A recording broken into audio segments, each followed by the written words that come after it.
So now you've acquired your $25,000 loan. You're the happiest person. You can now start your business. But you mentioned in your book that it wasn't all smooth sailing from, getting your loan to actually starting up your business. What happened? What made it kind of teeter?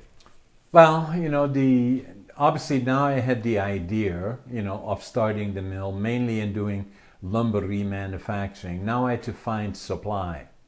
Now the forest industry is such that obviously there is no timber. Most of the timber in the province of British Columbia already then was committed to people that are licensees, that have timber licenses and of renewable access. You can't just get that.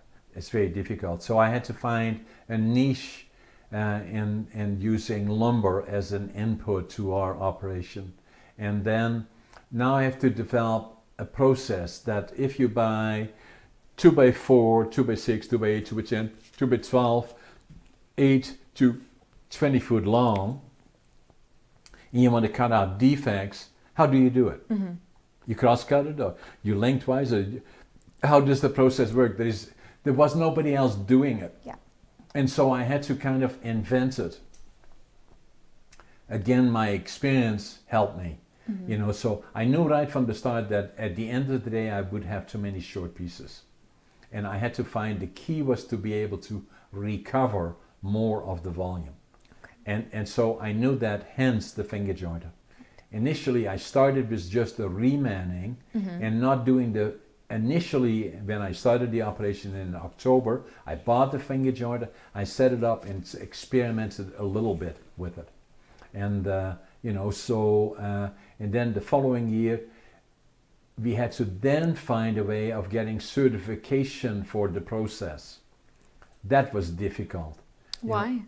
Well, because it has to then be recognized by Canadian Standards Association and the Canadian Lumber Standards, CLS. Oh, okay. And so that was an extremely difficult process, and it took me quite some time to develop that. And we did that, and we made it work, and then slowly I created a market. The first 3 months of the operation were very difficult, and I had my $25,000. I already had spent that and probably spent another 50, so I was already down $75,000. And then I was and we work on River Road, and that's where the cars go by, and every time a car goes by there, I kind of think that is the bank, and they say, okay, John, the gig is over, give us the money, and you had your chance, and you spoiled it, and so that's it. But they did.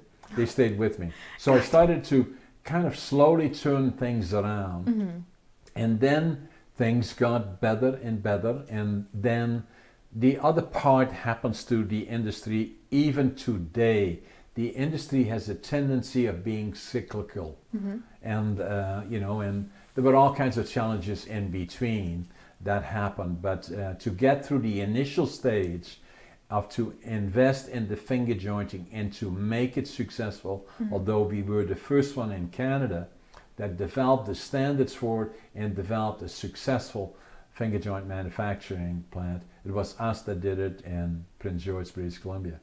And we are one of the largest, or the largest finger joint plant in Canada, if not in North America, and we are still growing and expanding. Perfect. So during this time, when you're starting out your business, you're pouring your days into this, pulling 14, 16-hour days. That's normal. Yeah. Taking away a bit from your personal life. So no question. What was happening in your personal life at that time? Well, it was very difficult because it becomes very, very demanding all the way around, right? So on the family, and and then especially on my wife, there is no question about it that being in business and building a business from the ground up can be very, very demanding, and I had all the challenges, and then with that, it became more difficult And then, as I said earlier, in 1983, we separated, and so although we still had a good relationship, and I still saw my kids, but they moved to Vancouver or to Surrey and or White Rock, and and I would go there every 2 weeks, and and kind of stay in touch, and I've always done that, and and we still are very respectful of each other, and obviously the kids have grown up well, but it was one of the, building up a business, being an entrepreneur, that can be very, very demanding on the whole family. And for a long time, I sometimes questioned myself if I would even get married. I didn't get married until I was 27. And, and I had seen it, my dad, building a business from the ground up, although it was not for himself, it was for somebody else, how demanding it could be, and the toll it took on their family, although they stayed together, but it was very, very hard on the family. Okay. Now, at the start of chapter 4 in Against All Odds, your takeaway is understand every aspect of your business. Now, I felt like this was a bit of foreshadowing to what happens in the chapter. I guess the biggest thing that really catches your attention in this chapter, when on a cold wintered evening, your mill's cyclone, it stops working. One of your employees tells you about it, and you knowing the ins and the outs, immediately know what's wrong, and you go in to fix it. What happened? Well, I'm a hands-on person, right? So this, I believe it was on a Friday night, and in the wintertime, I forget when it was, November or December, and and obviously I'm still working in the office, and then all of a sudden, the mill breaks down, and I go out there, and there's a supervisor on site, and I said, what's happening? And they said, cyclone is plugged. So the cyclone is the big cyclone on top, and it's about so the likely is an obstruction, and the cyclone is where shavings and sawdust go into the burner. At that time we don't have burners now, but would go in there, and it's blown in there by air, and the cyclone separates the air from the solids. The air goes out on the top, and the solids go into the burner. And so what likely was happening is there was a blockage, and so we have a side door, about that big, on the side of the cyclone, and you open it, you turn the air off, and then you open that, you remove the obstacle, and then things start up again. And so what I was doing is just go climb up about 10 feet, and then there is a little bit of a path. I opened the door and then removed the obstacle. But just as I was doing that, somebody turned on the blower, and then all the flames came out, and it exploded, and and I still hear everybody screaming, "He is on fire! He's on fire!" Oh my gosh. And I was sitting on top, and so my clothes were on fire, and then part of my hair, I had a hard hat on, but still my and then I crawled back to get back to the steps to go down, and I could already feel that the skin was hanging down my hands. And and then as I made my way down, I rolled in the snow, to get the flames out, and and then so the thing, somebody went upstairs and closed shut out the air, and then closed the thing, and then I said, get it closed, and then I stood in the door, but far enough back they really couldn't see me, but they could already tell. They said, get this fucking thing going, and blah, start it back up again, blah, blah, blah, just to make sure things were going. But I didn't want anybody to see me too close, because I knew it was bad. Not how bad. And then I walked back to the office, and and then there was still a lady working in the office. And as soon as I came in, she could tell she started just screaming, So, and so then I knew it was bad. The next thing that I thought about is shock. I called the superintendent, who was home, about 15 minutes away, maybe less than that, probably 10 minutes away, to give me a ride. I need to go to the hospital. And, so he said, okay, he'd be right there. I said, I got burned, and, I think pretty bad. And so then as I was going in and out, I thought I didn't want to wait. So I jumped in my truck, opened all the windows, and then drove to the hospital. Oh my gosh. Yeah. You drove yourself. And then on the radio they call me, stop the truck, stop the truck. And I didn't answer them. So then I parked right in front, and even then the entrance was close to where I slept at one time. It was still there. It was on a Friday night, usually very busy in the emergency room on Friday night. And then I thought, oh God, now I have to wait. And anyway, so then I walked in there, and all of a sudden I barely was in there, and all of a sudden everybody was around me, and they just kind of gathered me up into the surgery, and so I stayed there probably till about 11 or so. Oh, and gosh. Then I didn't stay there. I want to go home. So I went home, and it scared the hell out of my wife. Oh God! So I had bandages all around me, and in my hands, and the picture that is in the book is about 2 weeks old. But then we were still expanding. So the following morning was Saturday morning. I was back at work, because we were pouring cement, and Didn't let the burn stop you. Oh my gosh! Just go. But I had to go then to the hospital every 4 hours. Oh, okay. Because of the leaching, that burn. Oh, okay. Because that it becomes very, very, the heat. Yeah, that makes sense. Is the name for it. I got, but it was just soaking wet all the time, so they had to change that. The gauze or whatnot. Yeah, okay. Okay.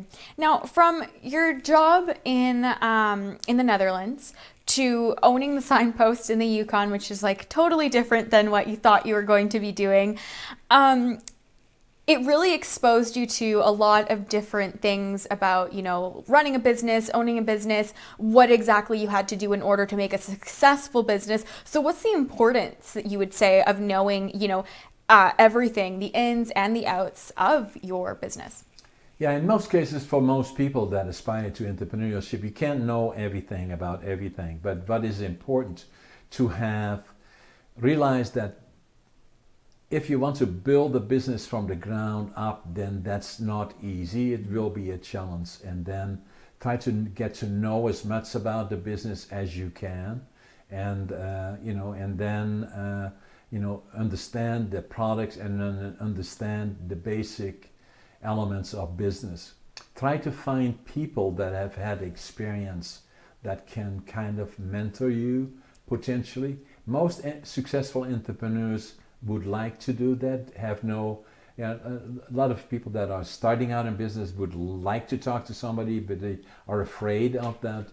Somebody that appears to be successful would tell them anything. That's usually not so. The people that have been successful gladly share with other people, ideas about what could be done.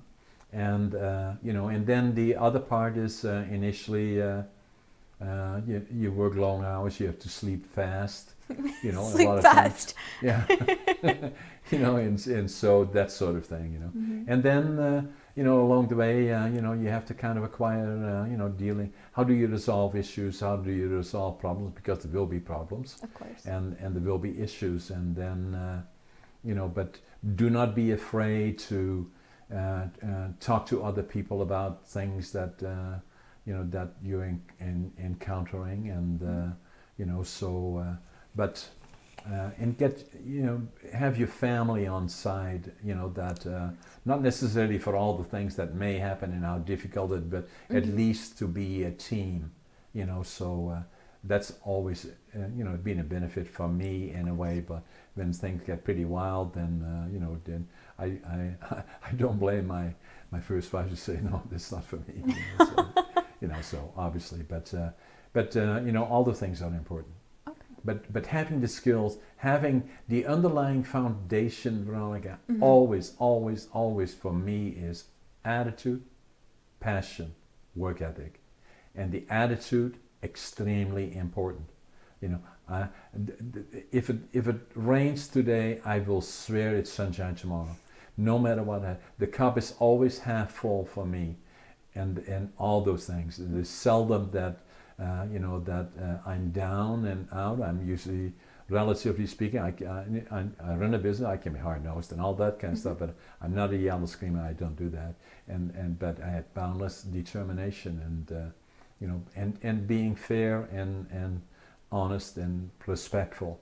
The people that work with me, if they've been there 2 minutes and or green, yellow, whatever preferences they have, sexual orientation they have, or whatever language they speak or accent they have, I will respect them. And that's the culture of a company. Of course. That's like a very important kind of basic foundation. Yeah. I definitely agree. Yeah. I wanted to touch on quickly, in your book, you mentioned that you were creative and inventive. And I was like, oh, like that's, you are, you have to be. But what exactly do you attribute those qualities to? Of being creative. And inventive, yes. And inventive, because a lot of times having to find solutions to where it cannot be done, to say, yes, it can, then maybe you have to approach it differently and have a different approach to it as well. And and that helps me today, because what I have today is I'm not saying that, saying, oh, look at John Brink, how successfully, that's not, I'm saying it's simply to those that also, have had challenges in the past, that then maybe think, well, I never can be anything because I didn't get my college degree, or I didn't do this or that, or, like today, they're obviously we quite successful. We have 5 or 6 companies, employ about 400 people. But not only that, I'm an industry builder. I was the founding president of the BC Council Value Added Wood Processors, representing 8 associations, 800 members. I'm today the Council of Forest Industry, which represents all the forest, 95% or 98% of all the forest companies in British Columbia, wow. including the biggest ones. I'm the vice chair. How could that possibly be? Because I have no timber, and I sometimes challenge the industry and taking them to court where they lost, and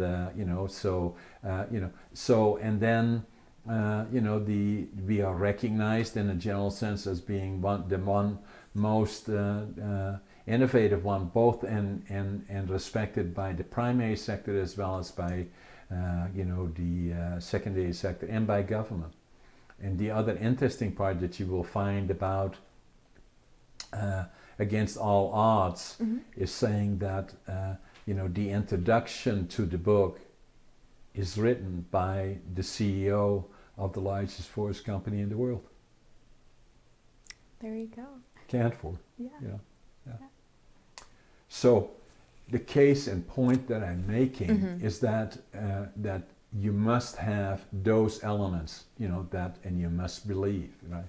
And then being innovative comes that doing all the paces when things get difficult. I spent many nights sitting in bed in a cold sweat and saying, what am I going to say to the banker in the morning? Or how do I solve this problem or this crisis? Right, exactly. And the more often you do that, the better you get to it. So and that's what I do is we'll find a way. Yeah, that constant evolving, pivoting, right, when you have to, of course. Yeah. Another part from our company has always been very important for us and for me is to give back to the community. Now, when you say give back to the community, what are some of the causes or the charities that you've helped along the way? Quite a few. The one that comes to mind is the animal rescue.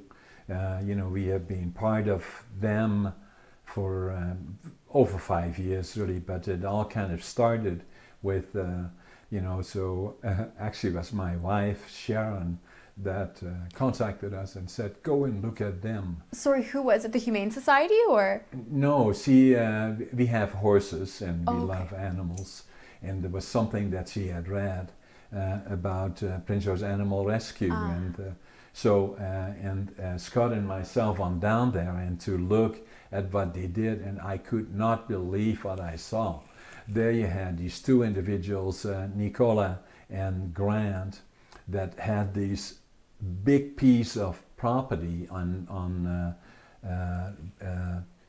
just by close to the airport, and so they had lambs, they had pigs, and they had cows, all from the rescue. They must have had close to 100 animals there, and they, in particular one, there was a horse and so what happens is they get phone calls from some people that where the animals are in jeopardy, and that people are not able to take care of them or are being neglected. They go down there, pick them up. So he had this one horse, and the horse was full of ticks. There was, there must have been 1,000 ticks over him. Yeah. And he was skin and bones, only a short time away from, kind of failing altogether, So, and they were, taking care of them, and then later on, the horse came back after them taking care of him, and then, they find a home for him, and then he flourished. But more than 1,000, and they called the horse Tick.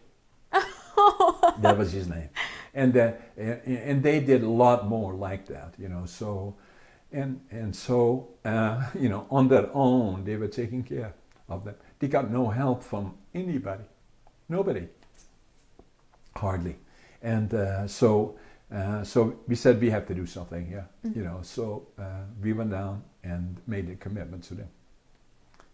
$50,000. They couldn't believe it, and then a truckload of lumber every year, and we did that for 5 years, and so all the fences have changed, and it was amazing. But 2 individuals that have already jobs, so committed, so amazing. That is incredible. Good example. The other thing that we've been very involved in is the Hospice Society, that auction off an annual home. Of course, yes. We are the diamond sponsor, and we contribute substantially to that. This is now the 5th year that we have done that. Oh, nice. And then the Chaco View subdivision, and every single one of them is more successful than the other. We have our, not only do we contribute value, but also our marketing organization with Scott McWalter is substantially involved in helping to make it successful, which we do every year over and over.